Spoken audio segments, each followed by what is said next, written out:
اعوذ باللہ من الشیطان الرجیم بسم اللہ الرحمن الرحیم۔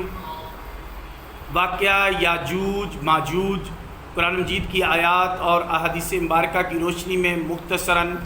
گفتگو۔ سورہ کہف آیت نمبر 92 سے 101 ترجمہ اللہ تعالیٰ کا ارشاد ہے، پھر وہ ایک اور مہم پر چل پڑے، حتیٰ کہ جب وہ دو پہاڑوں کے درمیان پہنچے تو ان کے پار انہوں نے ایک ایسی قوم دیکھی جو ان کی کوئی بات نہیں سمجھتی تھی۔ انہوں نے کہا، اے ذوالقرنین، بے شک یاجوج اور ماجوج زمین میں فساد کر رہے ہیں، تو کیا ہم آپ کو کچھ سامان مہیا کر دیں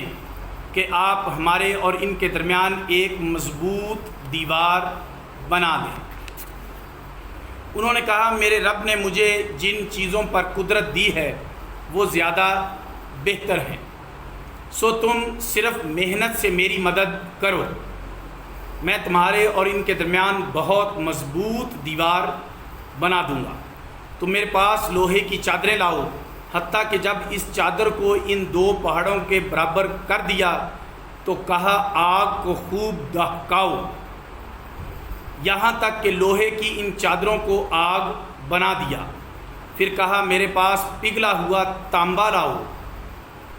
جو میں اس پر انڈیل دوں۔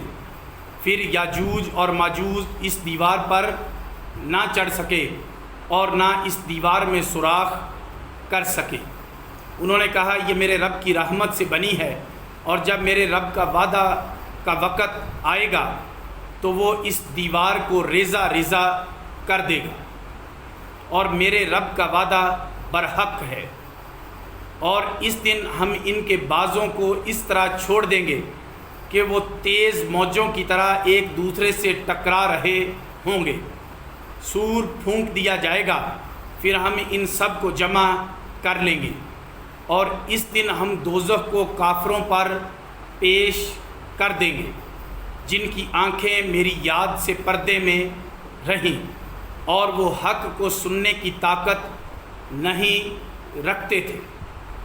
حضرت زینب بنت جیش رضی اللہ عنہا بیان کرتی ہیں کہ ایک دن ان کے پاس رسول اللہ صلی اللہ علیہ وآلہ وسلم گھبرائے ہوئے آئے اور آپ فرما رہے تھے،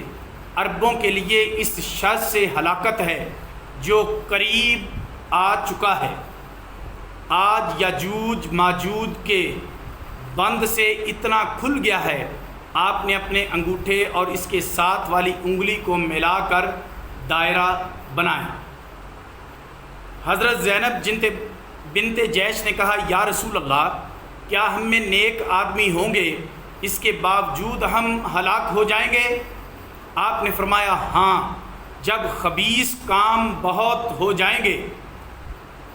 تو پھر ساتھ نیک لوگ بھی مارے جائیں گے۔ حضرت نواس بن سمان رضی اللہ عنہ بیان کرتے ہیں،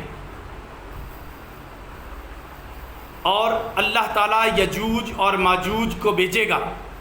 اور وہ ہر بلندی سے باسرعت تیزی سے پھسلتے ہوئے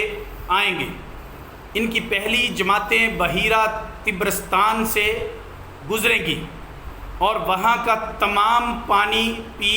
جائیں گی۔ پھر جب دوسری جماعت وہاں سے گزرے گی تو وہ کہیں گے، یہاں پر کسی وقت پانی تھا۔ اللہ کے نبی حضرت عیسیٰ اور ان کے اصحاب محصور ہو جائیں گے، حتیٰ کہ ان میں سے کسی ایک کے نزدیک بیل کی سری بھی تم میں سے ایک کے 100 دینار سے افضل ہوگی۔ پھر اللہ کے نبی حضرت عیسیٰ اور ان کے اصحاب دعا کریں گے، تب اللہ تعالیٰ یاجوج اور ماجوج کی گردنوں میں ایک کیڑا پیدا کر دے گا، پھر صبح کو وہ سب دفعتاً مر جائیں گے۔ پھر اللہ کے نبی اور ان کے صحاب زمین پر اتریں گے، مگر زمین پر ایک بالشت برابر جگہ بھی ان کی گندگی اور بدبو سے خالی نہیں ہوگی۔ پھر اللہ کے نبی حضرت عیسیٰ اور ان کے صحاب اللہ سے دعا کریں گے تو اللہ تعالیٰ بختی اونٹوں کی مانند پرندے بھیجے گا، یہ پرندے ان لاشوں کو اٹھائیں گے اور جہاں اللہ تعالیٰ کا حکم ہوگا وہاں پھینک دیں گے،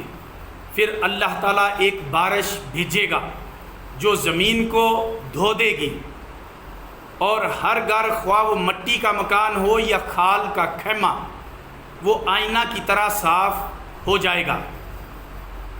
پھر زمین سے کہا جائے گا تم اپنے پھل اگاؤ اور اپنی برکتیں لٹاؤ، سو اس دن ان کی ایک جماعت ایک انار کو سیر ہو کر کھا لے گی، اور ایک دودھ دینے والی گائے لوگوں کے ایک قبیلہ کے لیے کافی ہوگی، اور دودھ دینے والی بکری ایک گھر والوں کے لیے کافی ہوگی۔ اسی دوران اللہ تعالیٰ ایک پاکیزہ ہوا بھیجے گا جو لوگوں کی بغلوں کے نیچے لگے گی، اور وہ ہر مومن اور ہر مسلم کی روح قبض کر لے گی، اور برے لوگ باقی رہ جائیں گے جو گدھوں کی طرح کھلے عام جنسی عمل کریں گے، اور انہی پر قیامت قائم ہوگی۔ حضرت جابر رضی اللہ عنہ سے بھی یہ حدیث مروی ہے، اس میں یہ جملہ بھی ہے، پھر یاجوج اور ماجوج خمر کے پہاڑ کے پاس پہنچیں گے، یہ بیت المقدس کا پہاڑ ہے، وہ کہیں گے ہم نے زمین والوں کو تو قتل کر دیا، اب آسمان والوں کو قتل کریں گے، پھر وہ آسمان کی طرف تیر پھینکیں گے، اللہ تعالیٰ ان کے تیروں کو خون آلودہ کر کے لٹا دے گا۔ وما علینا الا البلاغ المبین۔